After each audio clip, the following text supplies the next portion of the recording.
Kami mengucap syukur kepadamu pagi ini Bapa, karena Engkau telah memberi kesempatan untuk kami dapat bersama-sama memuji dan meninggikan nama-Mu. Sekarang waktunya untuk kami mendengar isi hati Tuhan. Mari Roh Kudus urapi hamba-Mu, urapi setiap kami yang mendengar firman-Mu dengan urapan yang sama, agar firman yang ditaburkan dapat kami pahami dan kami mengerti, sebagaimana Engkau memberikan pemahaman dan pengertian kepada hamba-Mu. Dan jika ada kuasa penguasa roh jahat di udara yang berusaha untuk merebut kebenaran firman, kami tolak dan kami patahkan di dalam nama Yeshua HaMashiach. Pergi kau keluar, tinggalkan tempat ini. Tinggalkan setiap hati dan pikiran kami, agar pikiran dan hati kami hanya tertuju kepada kebenaran firman saja. Berikan kemampuan kepada kami bukan hanya untuk mendengar firman-Mu saja, melainkan juga melakukannya di dalam hidup kami. Terima kasih Bapa, demi nama Adonai Yeshua HaMashiach, Tuhan dan Juru Selamat kami. Kami sudah berdoa dan mengucap syukur. Haleluya. Semua yang percaya katakan amin. Shalom Aleichem. Puji Bapa Yahweh, pada hari ini saya masih akan melanjutkan khotbah seri saya, Pancasila. Sila yang keberapa? Yang keempat. Saya akan merefleksi sebentar untuk bisa mengingat sila-sila sebelumnya. Yang pertama adalah ketuhanan yang Maha Esa, di mana lambangnya adalah bintang. Bintang itu adanya di atas dan bintangnya cuma satu karena Tuhan itu satu. Kemudian yang kedua, kemanusiaan yang adil dan beradab. Ini lambangnya rantai yang saling terkait satu dengan yang lain. Kita berbeda-beda baik suku, agama, bahasa di seluruh Indonesia, tetapi kita dipersatukan dalam tubuh NKRI. Ini juga merupakan satu lambang kehidupan kita. Kalau kita mau diberkati, kita mau sukses hidupnya, harus ada satu kesatuan dan persatuan. Baik di dalam rumah tangga kita, baik di dalam kita berjemaat, maupun kita berbangsa dan bernegara. Kemudian lambang sila yang ketiga adalah Persatuan Indonesia. Lambangnya apa saudara-saudara? Pohon beringin. Nah, hari ini kita akan sampai kepada yang keempat, sila yang keempat, yaitu apa? Kerakyatan yang dipimpin oleh hikmat kebijaksanaan dalam permusyawaratan perwakilan. Kelihatannya sepele ya tentang masalah Pancasila ini. Tapi banyak loh pejabat-pejabat tinggi negara yang tidak hafal Pancasila. Nah, Pancasila, sila yang keempat, lambangnya apa saudara-saudara? Kepala banteng. Kenapa kok enggak kepala rusa terbang saja? Biasanya kan kalau mau Natal kan ada rusa terbang, ya. Kenapa enggak pakai rusa terbang saja? Atau lambangnya kepala onta misalkan. Kenapa kok tidak kepala onta? Nah, itu semua karena ada falsafahnya, saudara-saudara. Ada filsafat kehidupannya. Kalau saudara nonton televisi Geographic Channel, banteng ini merupakan binatang yang suka bergerombol. Kita tahu bahwa raja hutan itu apa, saudara-saudara? Singa, raja hutan, tidak ada yang berani. Tetapi banteng kalau sudah berkumpul menjadi satu, singa pun dilawan dan bisa terbirit-birit. Ini berdasarkan apa yang saya lihat di Discovery Channel. Jadi saudara-saudara, maksudnya bahwa banteng ini adalah binatang yang suka bergerombol. Sebagai makhluk sosial, kita berbeda satu dengan yang lain, tetapi kita harus bisa bergerombol. kita bisa bersatu dalam keperbedaan. Beda dengan ikan cupang. Ikan cupang itu kalau ada 2 ekor saja dijadikan satu, pasti berantem. Kecuali ikan cupang di tempat saya, itu rombongan rame tidak berantem, saudara-saudara. Karena sudah dilatih. Tapi pada umumnya ikan cupang itu suka berantem. Pernah ketika saya beli cacing hidup, cacing sutra untuk makan ikan, ada orang yang juga beli pakan ikan tapi yang berbeda, dia ada di samping saya, dia tanya, untuk apa Pak kok belinya banyak sekali? Saya bilang untuk ikan cupang, ada berapa? Kira-kira 25-an ikan cupang, saya bilang begitu. Terus dia bilang, saya punya 25 ikan cupang juga Pak, saya jadikan satu, dalam 1 hari besok paginya kemambang semuanya. Kenapa? Karena dalam 1 hari berantem semuanya, masing-masing berantem satu dengan yang lain, pagi-pagi sudah pada mati semuanya. Nah ini karena nggak ngerti caranya, saudara-saudara. Tapi saya tidak akan bicara soal masalah ikan cupang. Saya akan bicara soal banteng, saudara-saudara ya. Pemahaman yang mengajar orang untuk berantem itu bukan agama, tetapi pemahamannya teroris. Satu agama pun bisa, jika beda pemahaman harus dimusuhi. Itu adalah filsafatnya teroris. Punya duit juga dari hasil merampok. Saya mendengar kesaksian dari orang-orang yang bekas garis keras.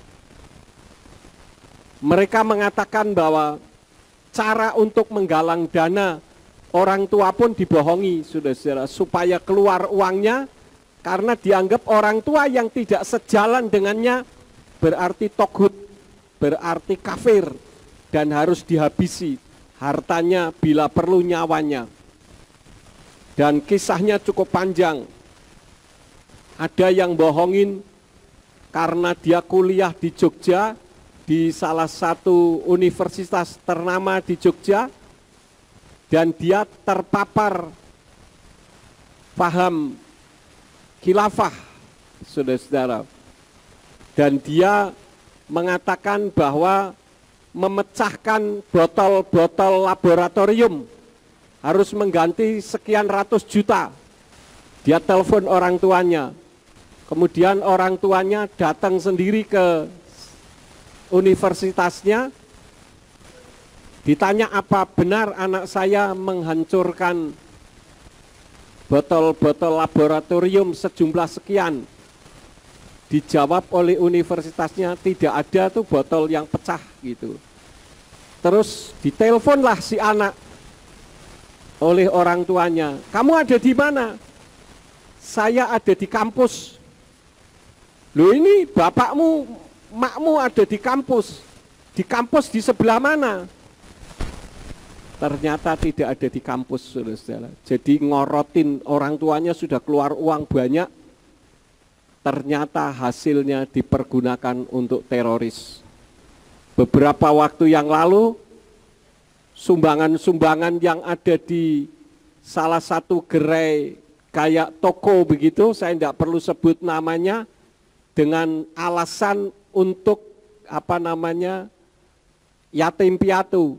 Ternyata dikumpulkan hasilnya di seluruh Indonesia sampai miliaran dan dipergunakan untuk pembiayaan teroris.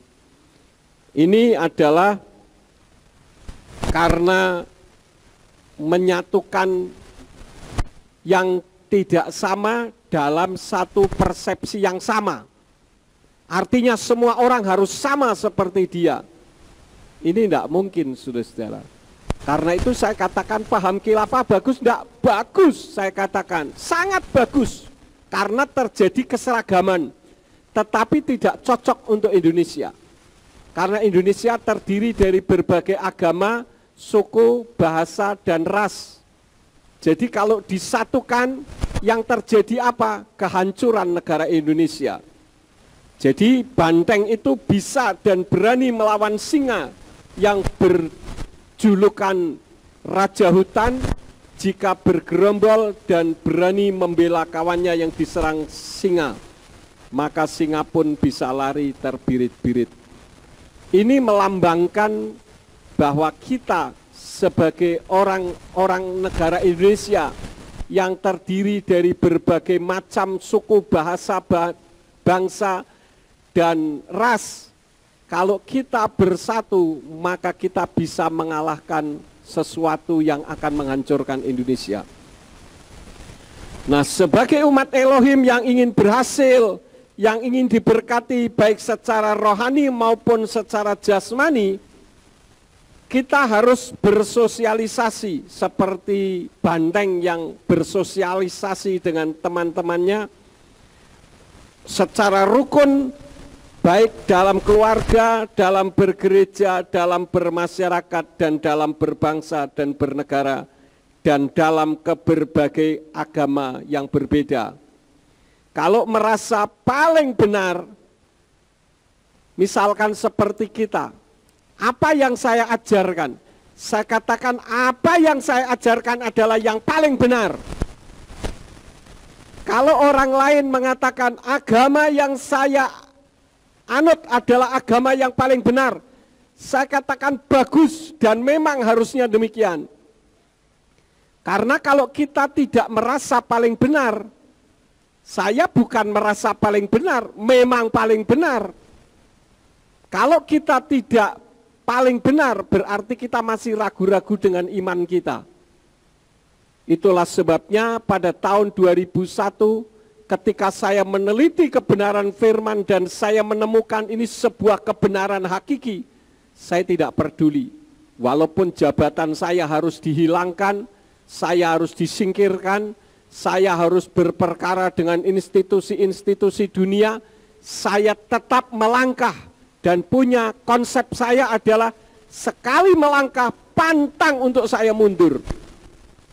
Oleh karena itulah maka saya tidak bisa dikatakan merasa paling benar, tetapi memang paling benar. Jadi kalau orang lain juga mengatakan hal yang sama, boleh atau tidak saudara-saudara? Boleh dan memang harus demikian. Yang tidak boleh adalah ketika saya merasa atau saya memang paling benar, kemudian orang lain yang menurut saya tidak benar harus sama seperti saya. Nah, ini yang tidak boleh di Negara Kesatuan Republik Indonesia. Apa yang dimaksud dengan kerakyatan yang dipimpin oleh hikmat kebijaksanaan dalam permusyawaratan perwakilan? Ada dua hal. Yang pertama adalah itu merupakan demokrasi yang terpimpin, bukan demokrasi otoriter atau liberal, bukan komunis, bukan khilafah, bukan kapitalis. Saya katakan semua itu baik, terbukti ada banyak juga pengikutnya. Kalau tidak baik kan tidak ada pengikutnya. Bagi pengikutnya tentu saja akan mengatakan yang terbaik. Ya, tetapi semua yang baik itu tidak cocok untuk Indonesia yang memiliki tingkat ekonomi yang berbeda-beda, strata pendidikan yang berbeda-beda, kemudian agama yang berbeda-beda, ras yang berbeda-beda, bahasa yang berbeda-beda. Sekarang kan tidak demikian. Khilafah bagus, saya katakan bagus. Tetapi kalau disatukan semua, bagaimana jadi bagus, saudara-saudara? Misalkan semua ini kita warnanya putih semuanya. Kaos kaki saudara putih, sepatunya putih, bajunya putih, rambutnya pun putih, kursinya semua, temboknya, pokoknya semua putih. Begitu masuk, orang akan berpikir saya ada di rumah sakit apa ya? Karena di rumah sakit kan kebanyakan putih-putih semuanya. Tetapi keberbagai ragaman warna itu justru yang indah. Pelangi kan indah, saudara-saudara ya. Jadi semua itu baik, tetapi kalau disatukan harus sama tidak baik. Misalkan khilafah, kan semua pakainya harus bahasa Arab. Antum, antum. Sekarang pakainya antum. Jadi semua diharuskan semua sama. Saya katakan bagus, baik, tetapi tidak cocok untuk negara Indonesia yang berbeda-beda dan banyak perbedaan-perbedaan yang lainnya. Itu yang pertama.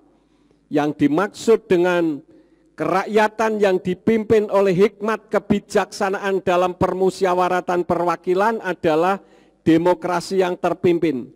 Yang kedua, rakyat yang diwakilkan oleh wakilnya di DPR bukan mewakili rakyat untuk makan enak, bukan jadi jika sudah menjadi anggota DPR lupa kepada yang memberikan utusan untuk mewakilinya. Terbukti apa? Ketika sudah jadi anggota DPR, ketika rapat, apa yang sering kita tonton di televisi, saudara-saudara, dari anggota DPR, apa yang mereka lakukan ketika rapat?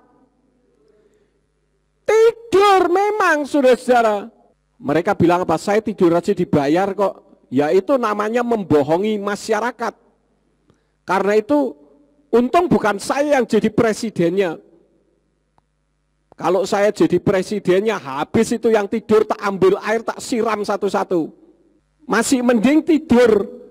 Ada yang ketika rapat buka-buka HP, nonton apa saudara-saudara? Video porno. Ini mau apa? Makan enak. Beberapa tahun yang lalu ada istri-istri anggota DPR pergi ke luar negeri pamer tas Hermes. Tas Hermes itu harganya ratusan juta, saudara-saudara. Untuk apa itu semua? Sementara masyarakatnya hidup dalam kesusahan dan kesulitan. Mejeng. Memangnya Hermesnya bisa bunyi miliar, miliar, miliar. Ini orang yang hidup jumawa, saudara-saudara ya. Dan kalau misalkan ada proyek-proyek, apa yang mereka lakukan? Kalau ada proyek, apa yang mereka lakukan? Memarkup. Memarkup artinya apa? Korupsi. Di Indonesia ini korupsi itu sudah membudaya. Ya, segala sesuatu dinilai dengan uang. Wong budaya kok budaya korupsi. Meskipun ada KPK, saya mendengar di tubuh KPK pun ada, saudara-saudara. Apakah Pak Yakub bisa membuktikan? Oh tidak bisa, kalau itu tidak bisa dibuktikan. Tapi kalau bicara dari hati nurani, pasti terjadi. Karena saya kenal dengan orang-orang tinggi yang tahu sepak terjang mereka. Tapi yang baik-baik juga banyak. Ya, yang betul-betul memperjuangkan masyarakat. Jadi hanya mengatasnamakan rakyat saja. Nah, di dalam kekristenan, apa maksudnya kerakyatan yang dipimpin oleh hikmat kebijaksanaan? Yang dimaksud adalah menjadi umat Tuhan yang dipimpin oleh hikmat yang bijaksana. Yang menjadi pertanyaannya adalah siapakah sumber hikmat yang bijaksana itu? Di dalam kitab Amsal pasal yang kedua ayat yang ke-6 dari Indonesian Literal Translation dikatakan sebab Yahweh memberi hikmat, dari mulutnya datang pengetahuan dan pengertian. Jadi sumber hikmat yang bijaksana itu siapa? Yahweh. Jadi orientasinya semua harus mengacu kepada Bapa Yahweh. Kemudian di dalam Amsal 14 ayat yang ke-8 dari Indonesian Literal Translation berbunyi, hikmat orang bijak adalah untuk mengerti jalannya, tetapi kebodohan orang bebal adalah dustanya. Jadi kerakyatan yang dipimpin oleh hikmat kebijaksanaan itu tidak berjalan menurut mau-maunya sendiri. Ada kebebasan memimpin, tetapi kebebasan yang terpimpin, bukan kebebasan menurut mau-maunya sendiri. Sekarang ini kan Indonesia lebih cenderung ke arah itu. Karena presiden kita difitnah ya diam saja, dijelek-jelekkan ya diam saja, sehingga banyak orang yang berusaha untuk jadi pemimpin, tetapi tidak berdasarkan kebenaran, tetapi berdasarkan pembenaran dirinya sendiri. Dalam permusyawaratan perwakilan itu bicara tentang DPR yang merumuskan undang-undang, tetapi harus sesuai dengan founding father-nya yang menjadikan Indonesia merdeka dengan penumpahan darah. Bukan merdeka karena hadiah dari penjajah, tapi karena perjuangan para pahlawan yang mempertahankan jiwa demi kemerdekaan negara kesatuan Republik Indonesia. Dan pada saat mendeklarasikan negara Indonesia ini, itu bukan hanya satu agama dan bukan hanya satu suku, tetapi banyak suku dan banyak agama. Jadi jangan mengubah ideologi seenaknya sendiri. Ini makar namanya. Dan hukuman bagi orang makar adalah hukuman sehidup umur atau hukuman mati. Lu kok sehidup umur sih Pak? Kok kayaknya janggal banget. Yang sering kita dengar apa? Seumur hidup. Ternyata yang dimaksud seumur hidup itu kalau saya di penjara umur 17 tahun, berarti saya di penjara seumur hidup itu seumur hidup saya. Karena saya hidup 17 tahun di penjara, ya saya di dalam penjara 17 tahun, kira-kira begitu. Karena itu saya menggunakan istilah sendiri, tidak tahulah mau benar atau tidak secara hukum. Kalau seumur hidup itu sesuai dengan umurnya pada saat di penjara, maka saya katakan sehidup umur. Jadi ketika umurnya masih hidup, ya itu di penjara terus. Atau hukuman mati, itu adalah hukuman bagi orang yang akan makar.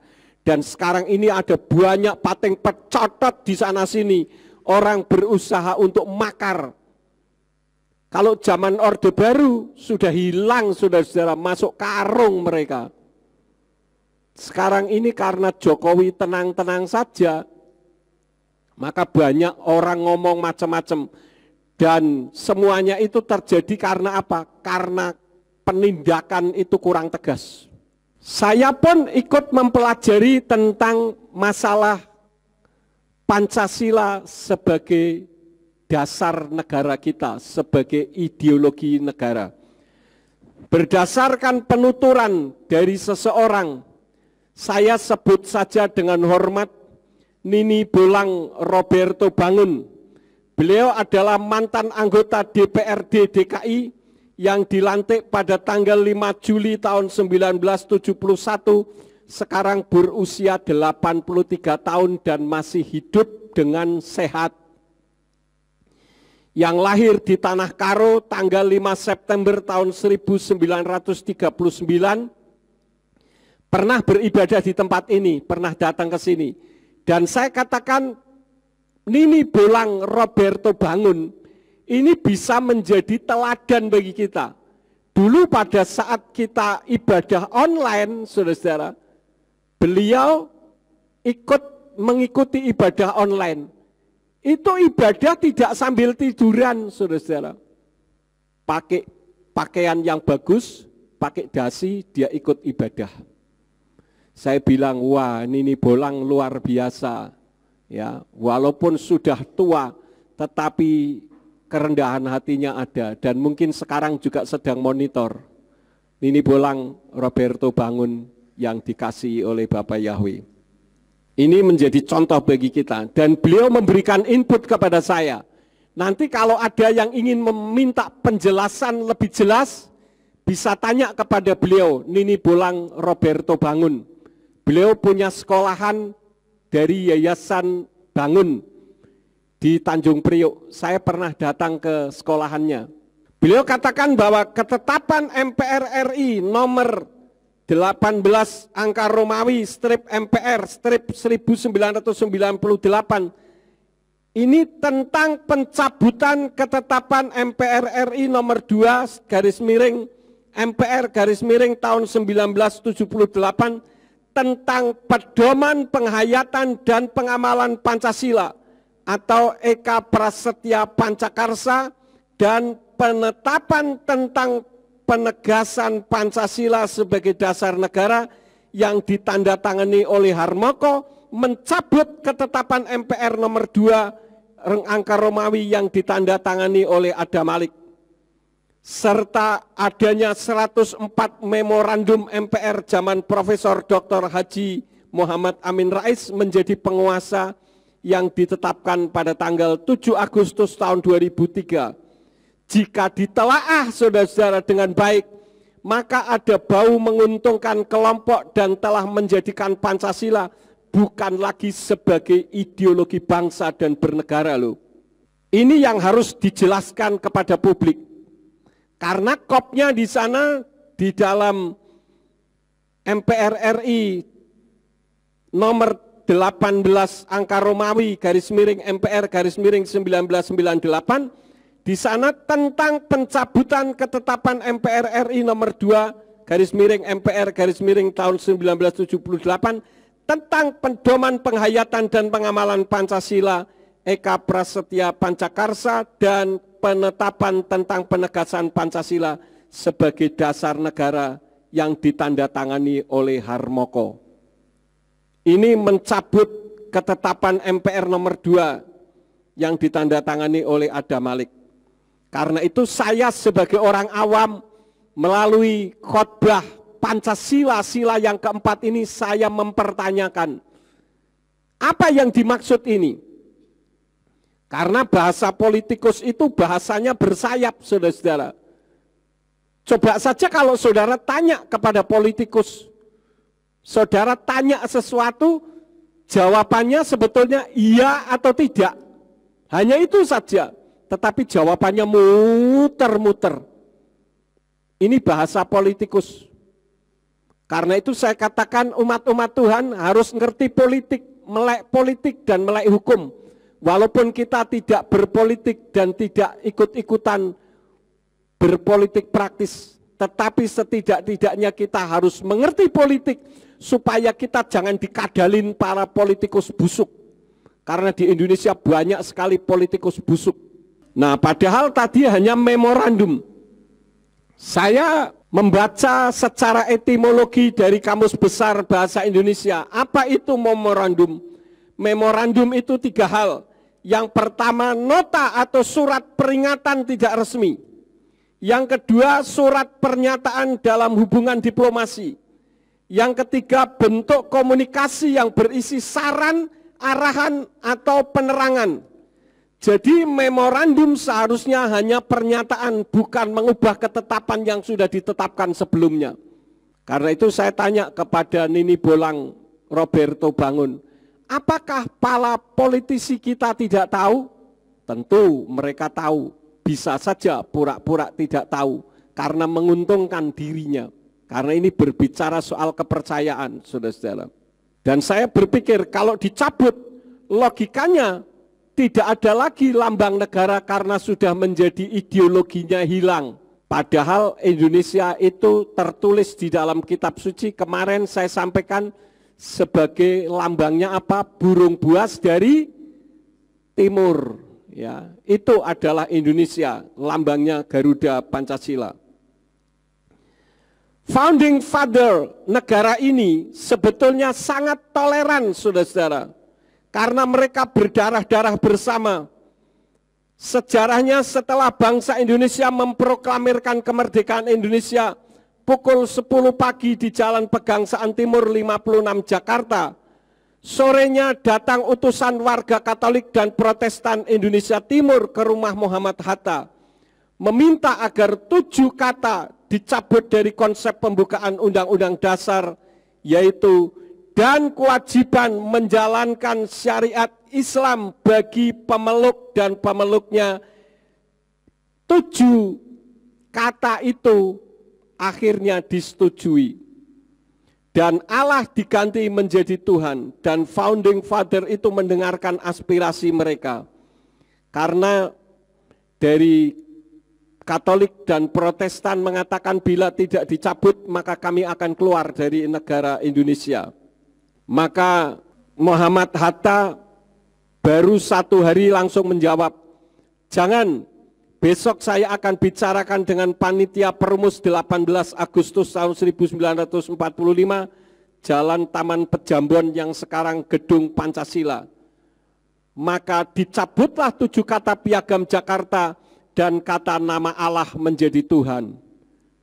Ini adalah founding father Indonesia, pendiri negara Indonesia, sangat toleran, saudara-saudara, menghormati minoritas.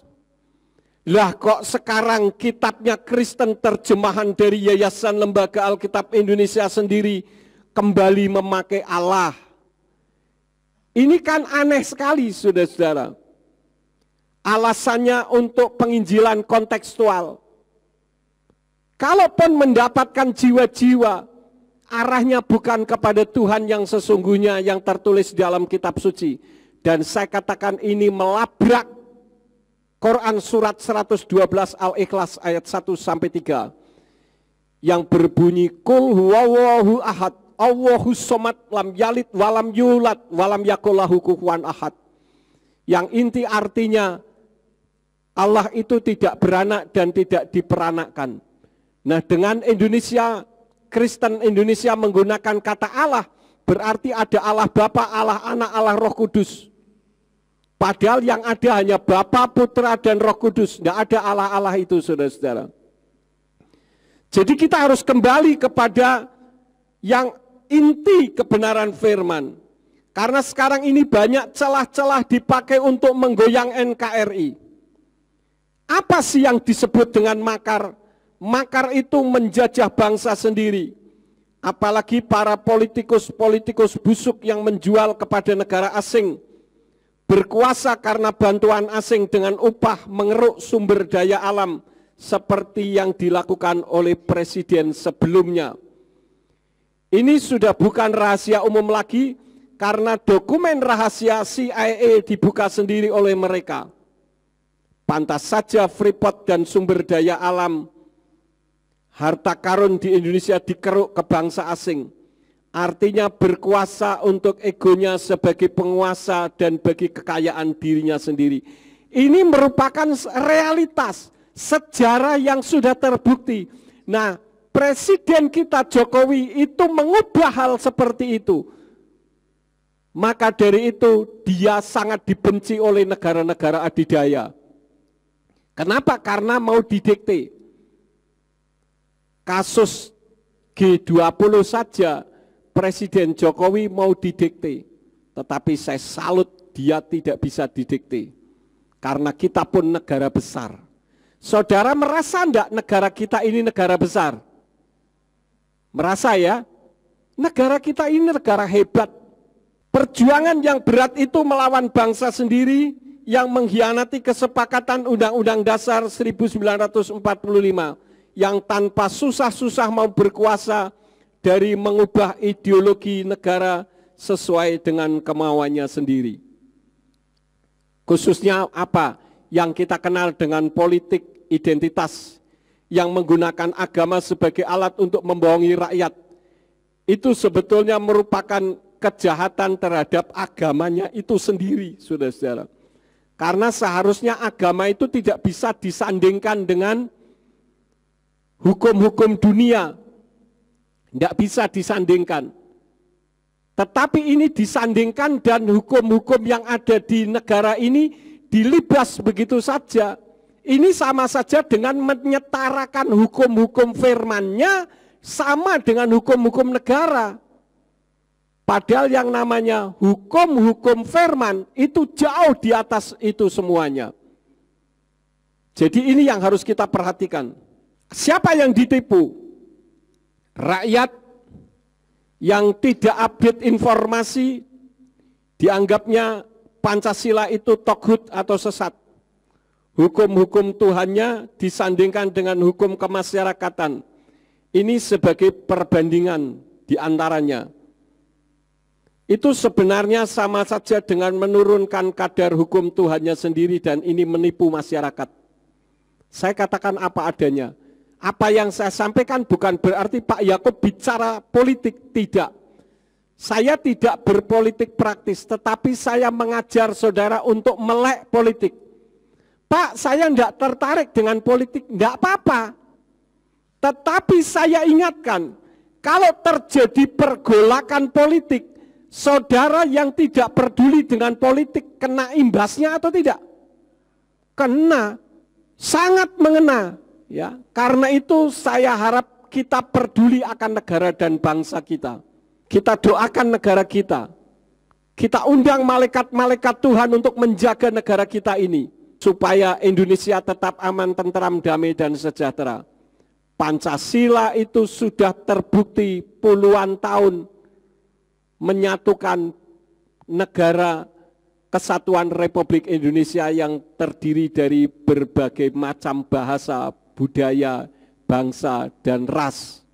Jadi kalau tidak cocok dengan hukum-hukum firman, artinya hukum-hukum firman yang diyakininya tidak up to date dalam atau untuk bermasyarakat, atau oknumnya yang bermasalah karena mempermainkan firman untuk tujuan politik kekuasaan.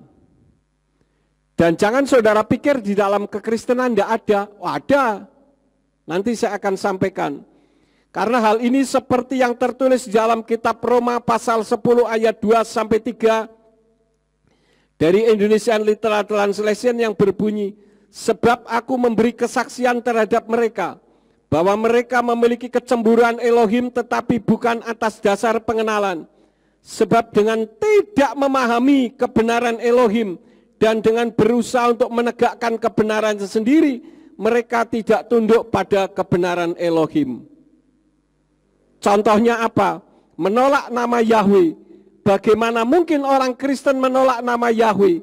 Pribadi Yahweh tertulis ada 6.800 kali lebih, kok bisa hilang dengan 1.001 macam alasan.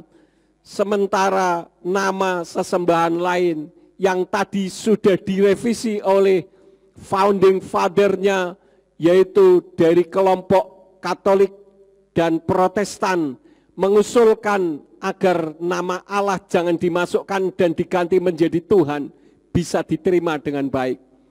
Tetapi sekarang kita yang justru mengembalikan nama Allah kepada umat Islam, kita hormati mereka, justru kita yang disalahkan.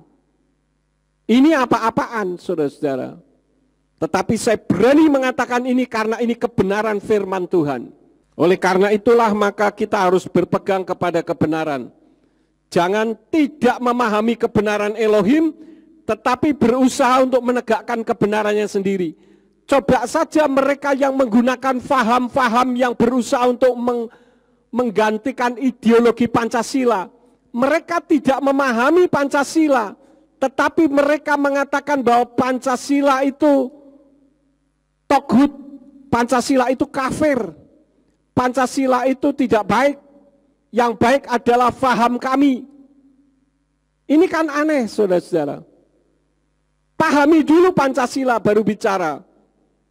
Jangan mengatakan nama Yahweh itu sesat kalau tidak mempelajari kitab suci dengan benar.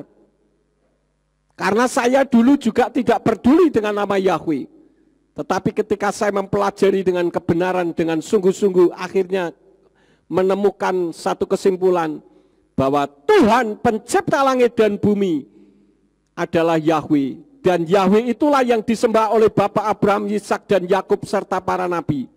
Dia yang menciptakan langit, bumi, segenap isinya, alam jagat raya, manusia, dan semua yang ada di dalam bumi ini. Dan dialah yang mengasihi manusia ciptaannya, maka dia turun ke bumi dalam wujud seperti manusia, yaitu Yeshua HaMashiach.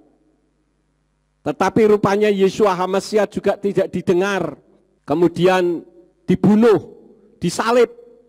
Tetapi karena dia Tuhan, dia mati, dia bangkit lagi, dia kembali ke asalnya, ke Samayim, ke sorga. Tetapi karena dia cinta kepada umat manusia, dia turun lagi dalam wujud roh yang bisa berdiam di dalam diri manusia. Kalau Bapak Yahweh ini roh yang tidak bisa berdiam dekat dengan manusia, karena radiasi kekudusannya membuat manusia yang berdosa mati.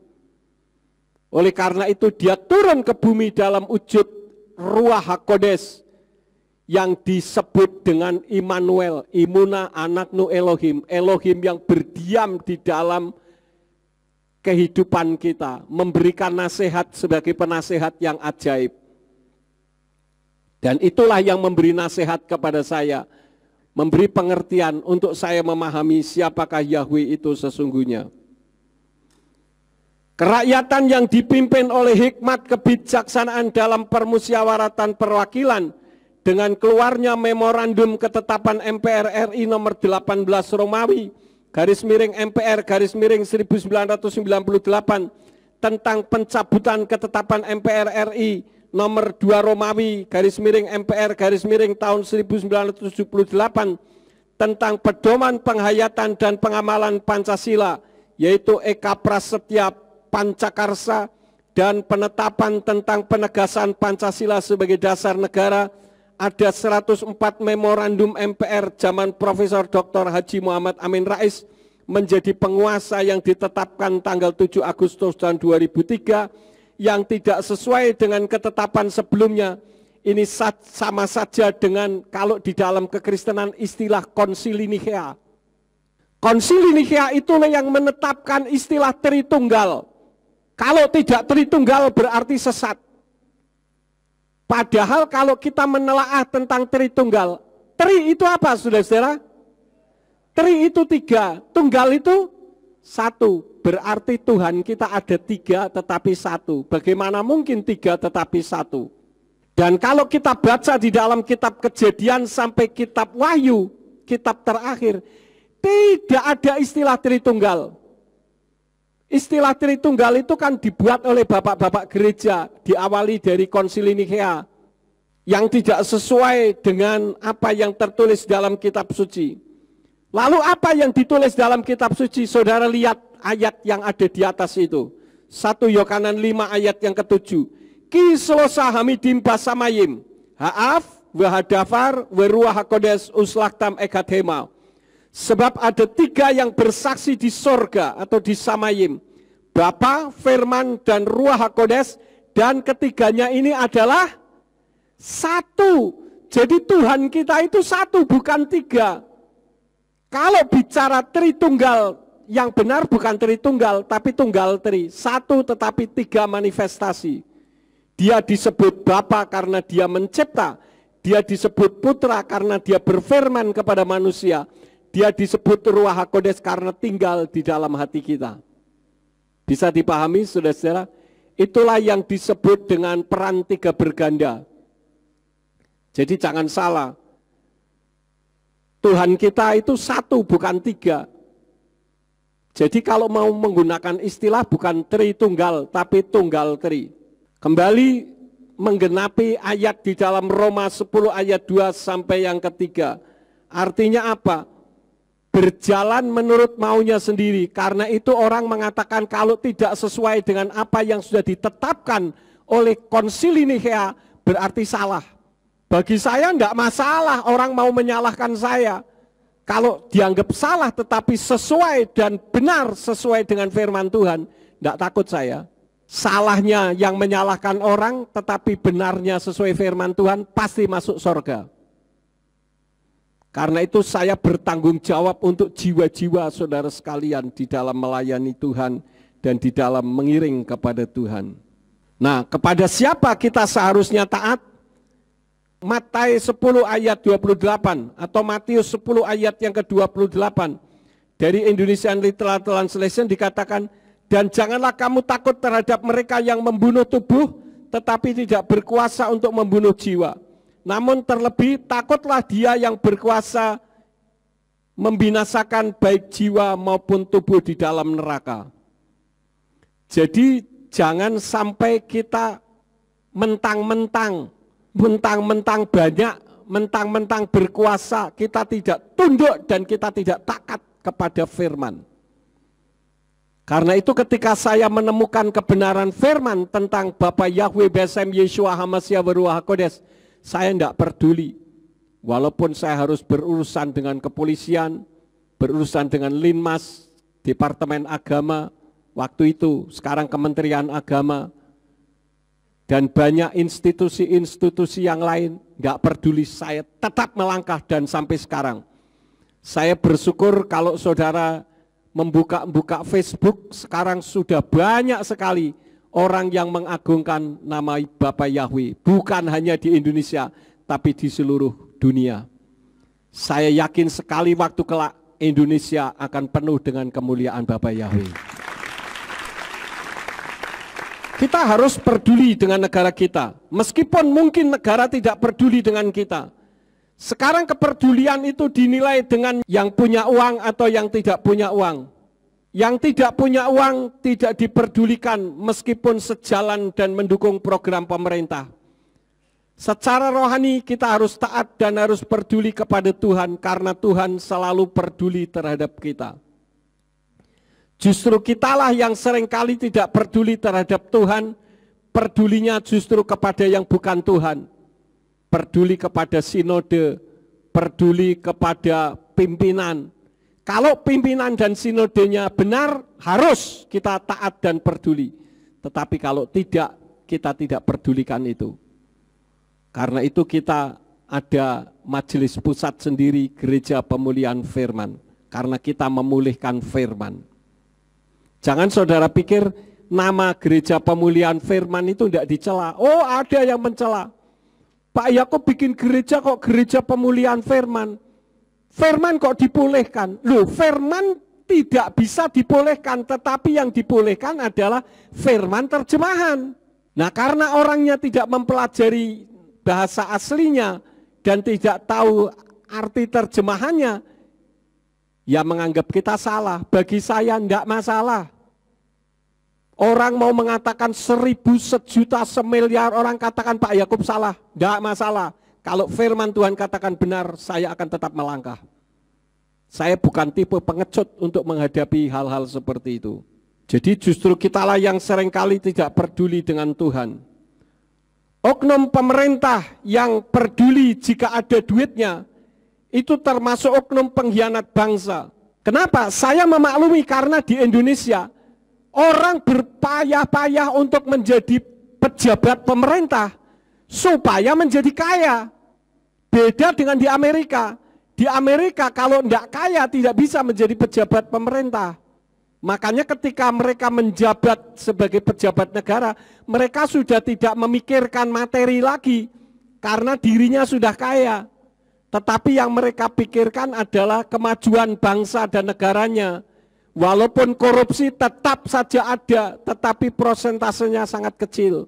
Kalau di Indonesia sudah ada KPK saja, diupayakan KPK kalau bisa hilang. Ada KPK saja korupsinya merajalela, apalagi tidak ada, saudara-saudara.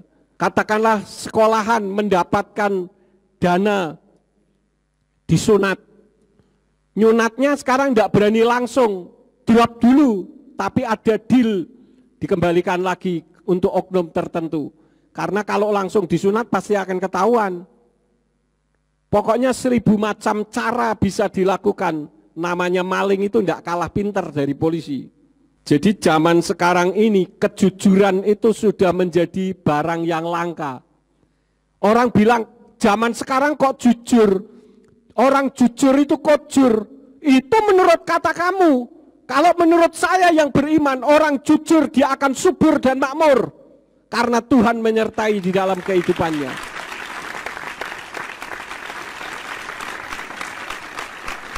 Sekarang buktinya apa Pak Yakub mengatakan begitu?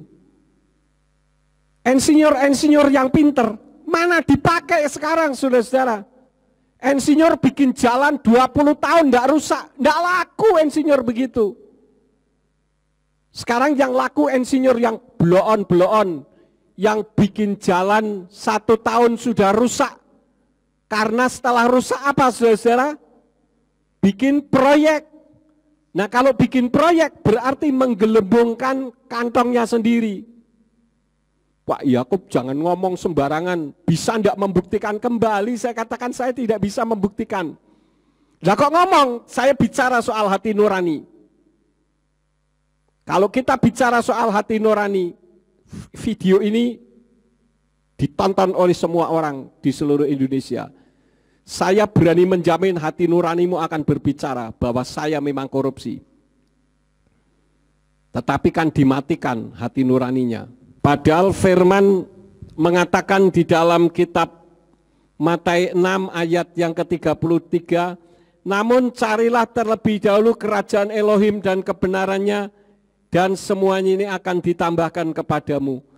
Kalau kita berjuang bagi negara Indonesia dan negara Indonesia mengalami kemajuan, semua orang yang ada di dalamnya kan ikut maju, ya. Kita lihat negara China dalam 2 dekade terakhir, mereka dulu menjadi negara yang susah, banyak kemiskinan di China. Sekarang kalau saudara nonton di YouTube, China tidak kalah dengan Amerika. Saya melihat mal-malnya, jalan-jalannya, semuanya serba modern. Tidak kalah dengan Amerika. Kenapa? Karena yang diutamakan adalah untuk negara. Nah, kita di dalam mengiring Tuhan, jangan saudara datang kepada Tuhan untuk mencari uang. Saudara akan kecewa, pasti saudara akan kecewa. Karena kitab suci katakan, carilah dahulu kerajaan Elohim dan kebenarannya, maka semuanya akan ditambahkan kepadamu. Jadi yang pertama yang dicari apa, saudara-saudara? Kerajaan Elohimnya dan kebenarannya. Apa yang dimaksud semuanya? Apa saja yang menjadi kebutuhan kita, kita akan dicukupkan. Kenapa? Karena 1 Tawarikh 29 ayat 11 sampai 12 dari Indonesian Literal Translation katakan, bagimu ya Yahweh, kebesaran dan kekuasaan dan kemuliaan dan kemenangan serta keagungan. Segala yang ada di langit dan yang di bumi, kepunyaanmu ya Yahweh. Kepunyaanmu lah kerajaan dan engkau meninggikan dirimu melebihi segalanya sebagai kepala. Dan kekayaan dan kehormatan berasal dari hadapanmu. Dan engkau berkuasa atas segalanya. Di dalam tanganmu lah kuasa dan keperkasaan. Dan di dalam tanganmu lah yang menjadikan besar dan memberi kekuatan untuk segalanya. Jadi jangan dibalik. Saya mau beriman kepada Yahweh Besem Yeshua Hamasya Waruah HaKodes. Jika diberkati secara materi, itu terbalik, saudara-saudara. Jika itu tujuannya urungkan jadi Kristen, itu tidak dipimpin oleh hikmat kebijaksanaan dalam permusyawaratan perwakilan, tetapi dipimpin oleh egosentrisnya sendiri dan memperdaya Tuhan. Dan saya katakan cepat atau lambat saudara pasti akan kecewa. Seperti yang saya katakan di dalam kekristenan itu aneh. Kalau saudara jadi Kristen, jadi pengikut Hamasya, tujuannya untuk cari uang, saudara tidak akan mendapatkan uang. Tetapi kalau saudara tujuannya untuk cari keselamatan, uang yang akan cari saudara. Saya membuktikan sendiri kok. Dalam dunia politik juga demikian. Sekarang ini kan sedang ditakutkan ketika Presiden Jokowi akan ke Ukraina, saudara-saudara. Untuk menjadi juru damai antara Zelensky dengan Vladimir Putin. Ini bukti bahwa Presiden Jokowi itu banteng banget. Artinya apa? Dia menjadi juru damai supaya antara Zelensky dengan Vladimir Putin bisa berdamai. Bukan memecah belah, memisahkan. Dan itu sesuai dengan Undang-Undang Dasar 1945 yang menjadi juru damai bagi dunia ini.